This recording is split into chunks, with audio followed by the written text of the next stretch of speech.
Now, here we go, guys. Here we go. Superman, the quintessential Superman movie where it starts for many people. How do you judge this? Do you judge it? Am I qualified? I don't know, but let's try.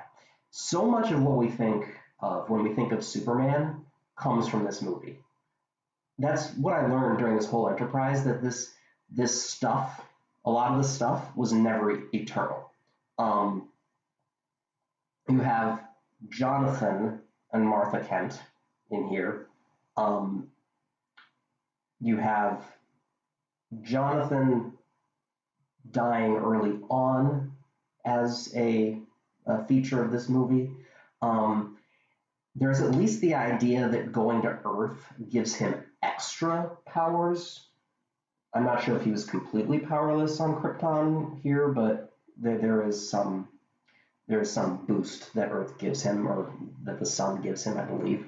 The Fortress of Solitude, the whole crystal aesthetic, that was Richard Donner, the director, that made that happen. And actually, the S on his chest being the L family crest, I was really dumb. I thought that was um, a Man of Steel creation. So yeah, that's very strange to me. Um, this is a basic origin story. The beats that we see here get hit ad nauseum in the modern era. And while that deserves respect, it's not going to win points as the ultimate nuanced Superman story slash portrayal for me, um, which is a dead giveaway to some that I'm not essing this, which might cause some of you to turn off the video, but I don't care. Um, let's go over some of the performances. Christopher Reeve. Again, this man defined the Superman Clark divide. His Clark is leaps and bounds anything that's come before. As Superman, I also think he's better than George Reeves, but the gap with Superman isn't as big. He obviously, because I think more highly of George Reeves' Superman than as Clark Kent. He Christopher Reeve. It's Reeves and Reeve. I'm gonna try and say Christopher to differentiate them. Um, Christopher Reeve is softer than George Reeves, while still being stoic. You know, he's calm with restrained, like deliberate kindness. It's just, yeah, this, as far as in the grand scheme of Superman, him being exceptional, is not just hype. It was not just like nostalgia. He is really great. Um, Margot Kidder plays Lois Lane. Nothing against her, but she doesn't stand out. She already, when saw this movie, there were already Lois Lanes that to beat as the better depictions, and she's good. She's good, but she just doesn't do it. So I just don't have anything in particular to say about her Lois Lane. Like, she's fine. She might be in the middle, maybe above the middle of the pack, but around the middle. I don't know. Gene Hackman as Luthor, obviously completely reinvented the character for the screen, which again I respect. But I hardly think of him as like the definitive Luthor. And at the end of the day, I just think he's too clownish, you know. And obviously, as the Joker gained more traction as the decades went by, he did need to be differentiated. But there was already precedent there with Lyle Talbot's portrayal, which all things considered, I like the essence of Talbot's portrayal more, even though Hackman has more to do, and he's maybe putting more skill into it. I don't know. It's an open question.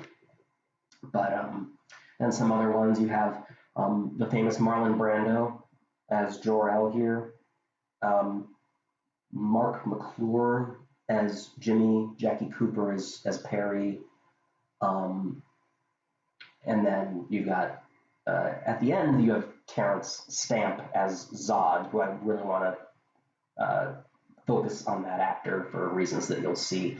Um, and he doesn't appear until the end of the movie as a setup for the next one, but he is there. And then like actors and actresses for Laura, Pa Kent, Ma Kent, and Eve Testmacher, who will be somewhat recurring, played by Valerie Perrine. And Kirk Allen comes back as Sam Lane. This might be the first one where you have a debut as a different character than the one that they had played previously. And it will not be the last. Let me just say that. So yeah, I mean, this is about as good as a Superman property can be when it doesn't seriously touch on his emotional vulnerability or any deeper thematic material. Like, it is so definitive, but it is also boilerplate. It is good.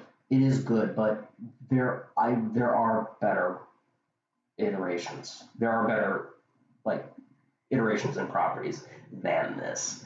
I have to talk about the climax. That is obviously one of the most blatant examples.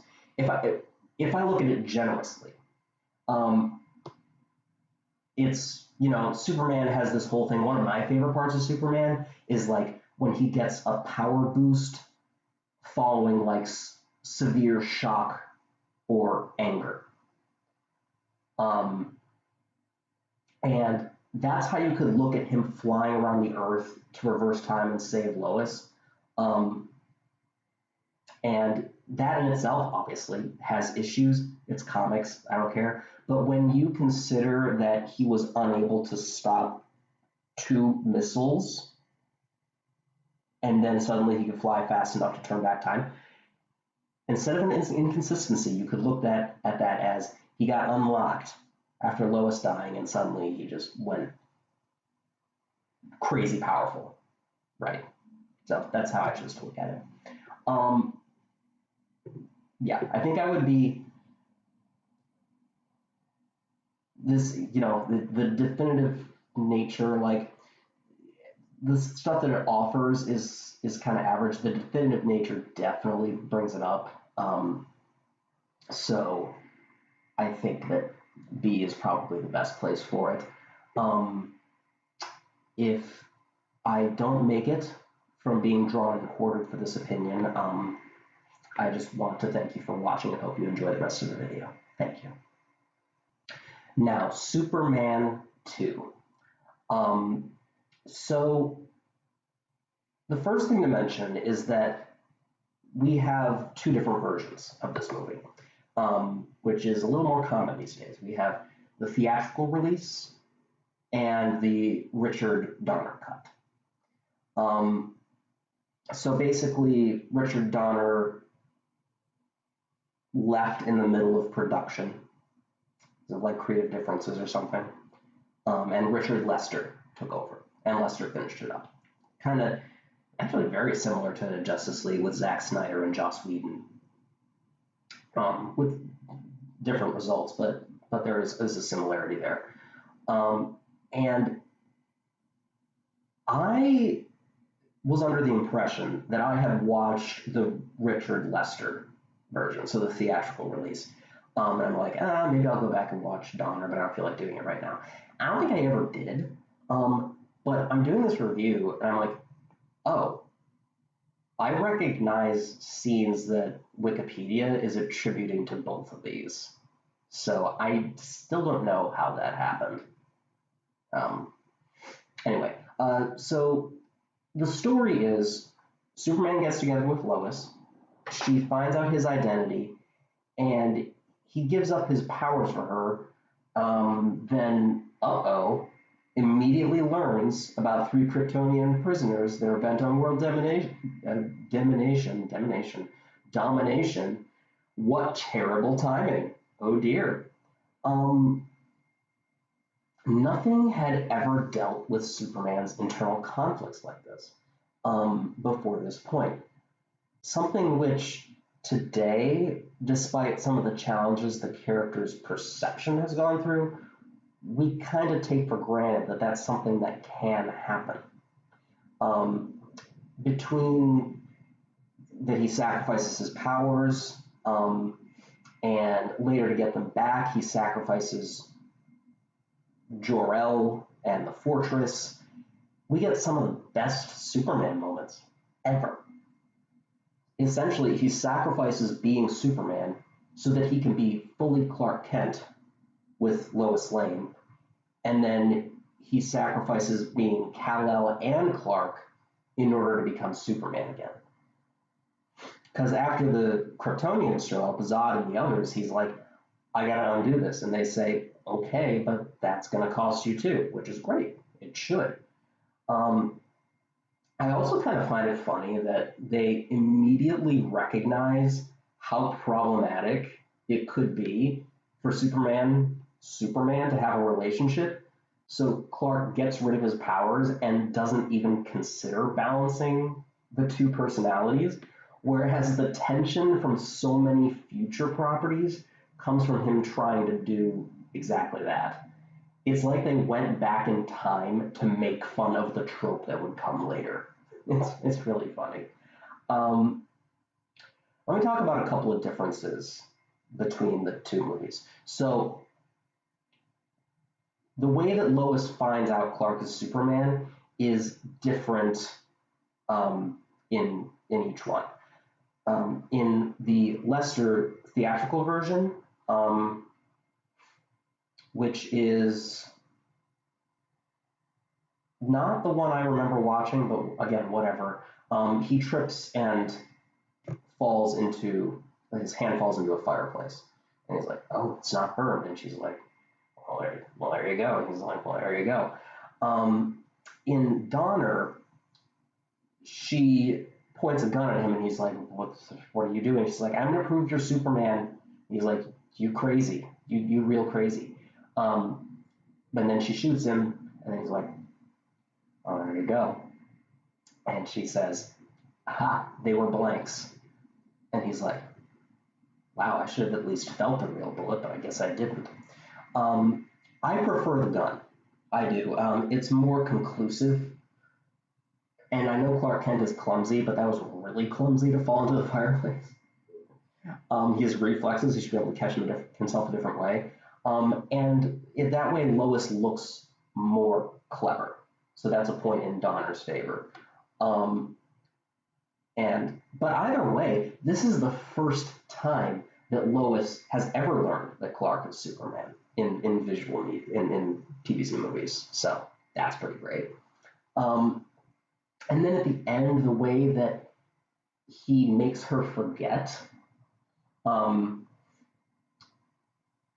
one that gets most remembered and made fun of is that he kisses her to make her forget. And that's in the theatrical, the Lester version. In Donner, he flies around the world again. And it's like, man, okay, they're both crazy, but at least the kiss is different. It's like, is that how they're all going to end? That he flies around the world? And it's just like, oh, then why would you even make the movies in that case? I do not like it. Okay. And then, so there's also this storyline it's very kind of, you know, 80s, albeit early 80s storyline of like there being this bully that he has to overcome. They go to a diner and he goes to sit down at the bar. They both do. And then they do. And this guy comes out of the bathroom or something and he's like, "You're in my seat." And he's like, I don't think I am, sir. It's an open diner, Clark. Um, and he like punches him. They get into a fist fight, and then he gets beaten, and he's like, blood, blood. Oh my God, it's my blood. And he says, I think we better hire a bodyguard now. Because yeah, he would think, oh man, I can't defend myself. People hire bodyguards, right? It's like, dude, no, they don't. They had to get beaten up or they learn how to defend themselves. But he would think that, right?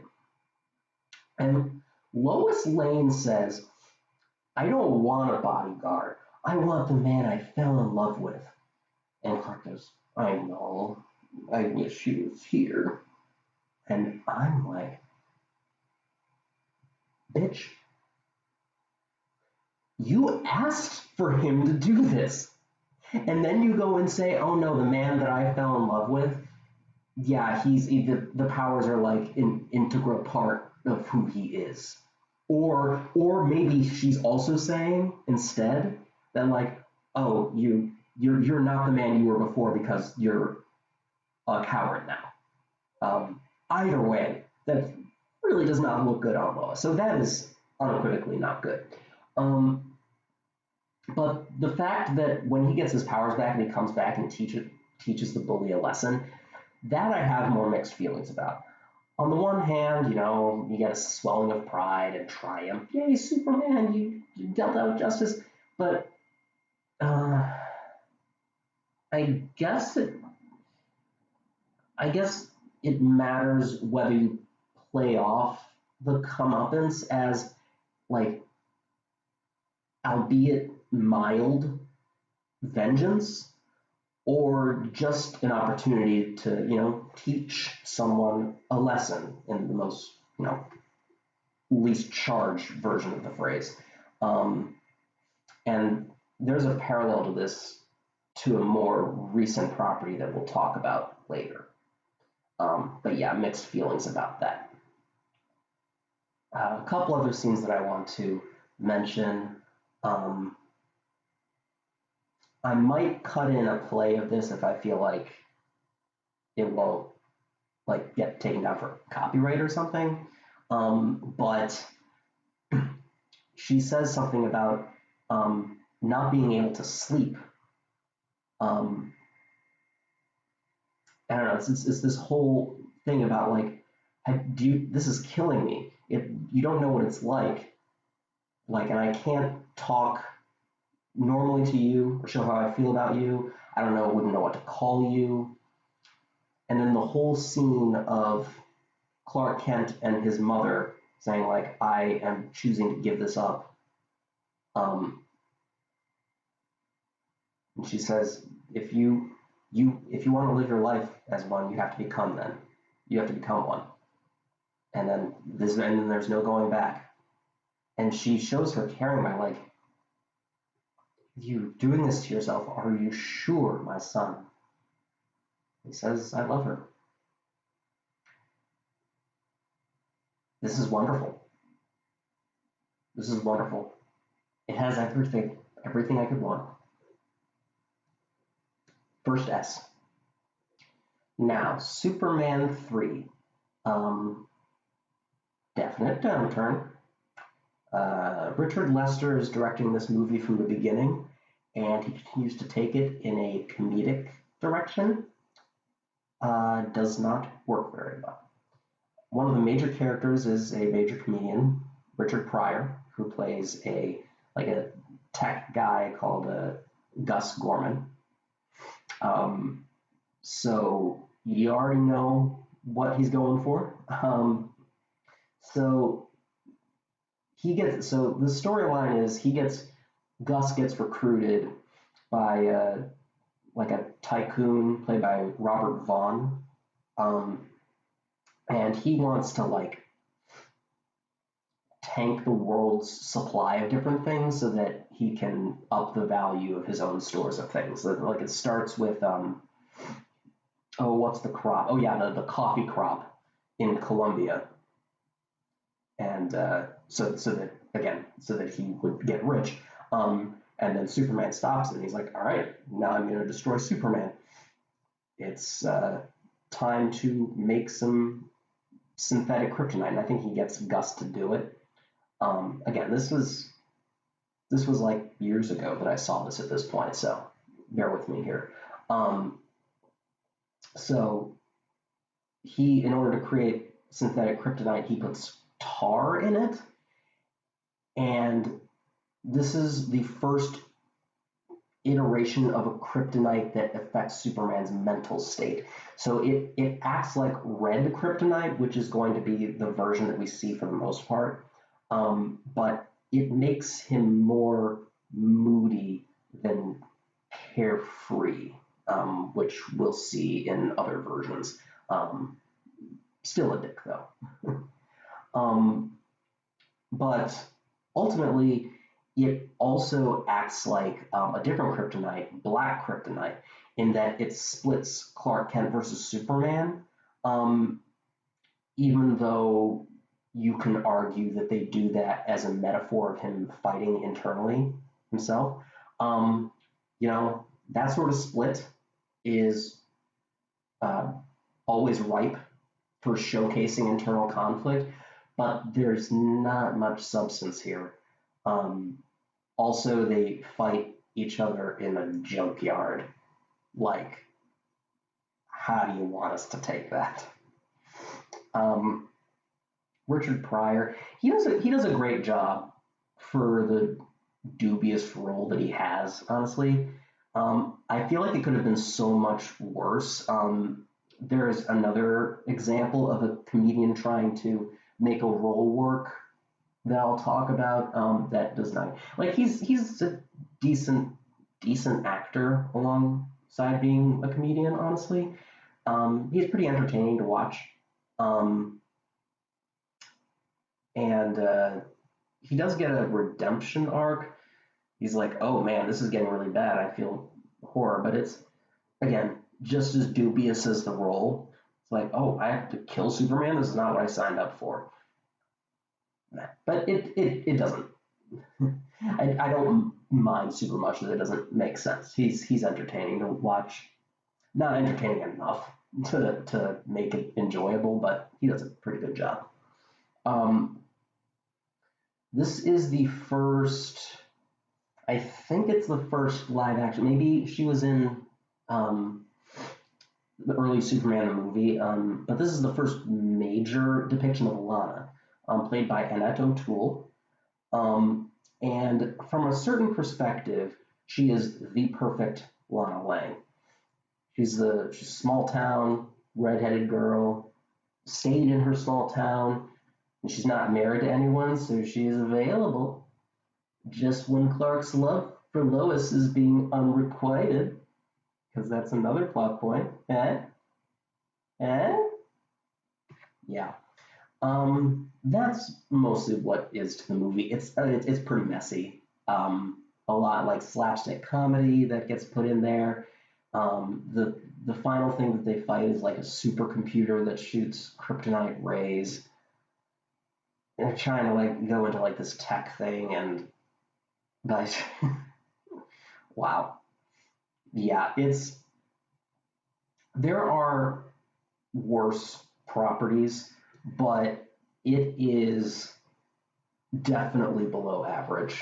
So I feel pretty like D is probably the best place for it. Yeah, not the worst, but definitely not good.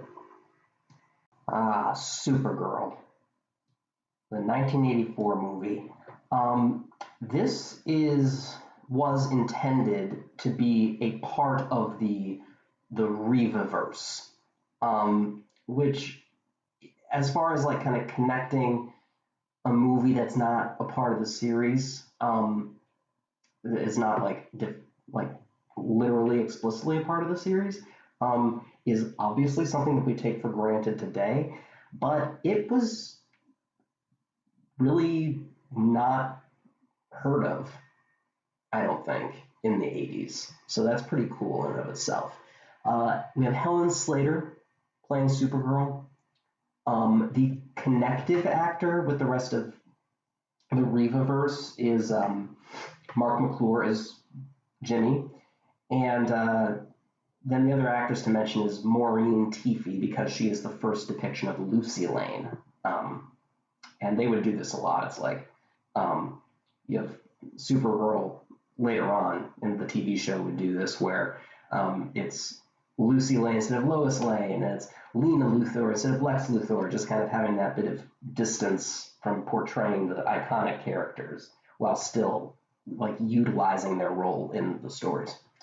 Anyway, Helen Slater, she's cute, she's ditzy.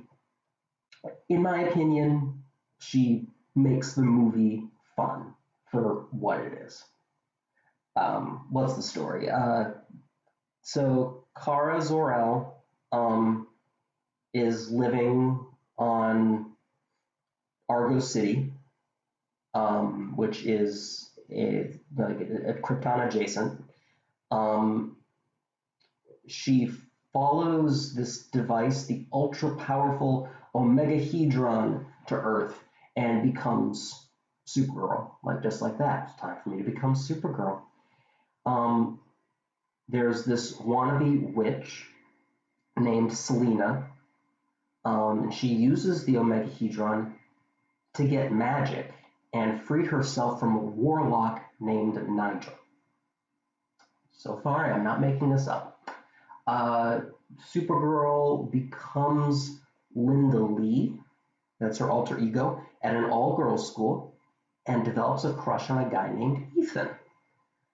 Now, Selena, she gives Ethan a love potion, and then Ethan's love switches to Supergirl after a fashion. So he's still brainwashed, but at least it's to a good person. So Selena's like, oh, that won't do at all. So she sends Supergirl to the Phantom Zone.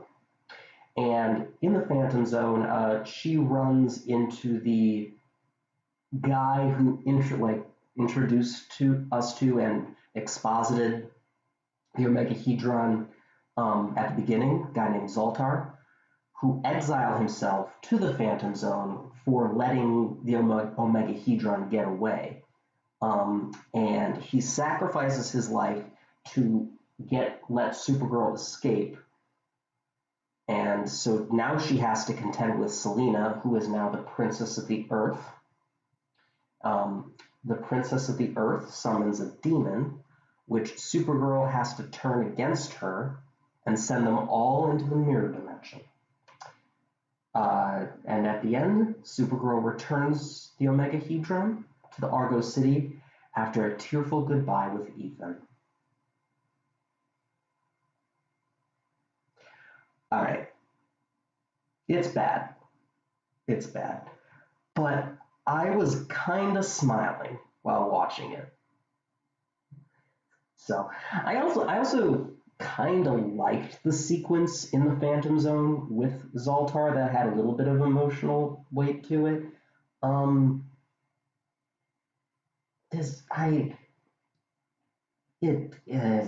It should be. It should be, but yeah. Yeah, I'll give that a D. That seems fine. Yeah. Superman 4. What do I say about Superman 4? So the idea behind this movie is it's called The Quest for Peace, and Superman gathers all the world's nuclear weapons and puts them into space, and that inadvertently leads to, with the help of Lex Luthor, to Nuclear Man, who is the villain of this movie. So Christopher Reeve apparently conceived of this story. I'm not sure if he had other experience writing or how much they changed his script or the general beats of his script, but oh, it does not work out well. So look, the idea of like whether Superman should or shouldn't practice wholesale nuclear disarmament is a great one to explore. But if you do that, you should have a nuanced approach. I mean, because as it is, it feels like just some fantasy. Like, what if we didn't have all these warheads? Wouldn't life be easier? Kind of ignoring that it. You could argue that the warheads are a deterrent to conventional warfare. So, are you just bringing kind of more conventional war between great powers back?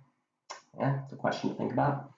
Um, so, Nuclear Man is partially built from an indestructible Superman hair that they have in a museum that holds up this, it's so strong that it holds up like this giant barbell. And then Lex comes in and breaks the glass and cuts that indestructible hair with like a pair of Home Depot pruners. So that makes tons of sense. Um, I honestly don't know if they were trying to go for some kind of allegory with Nuclear Man, like some kind of real world blowback to any attempted disarmament, but I do think that that is giving the movie too much credit. Um, Nuclear Man is really just a WWE guy, outfit and all.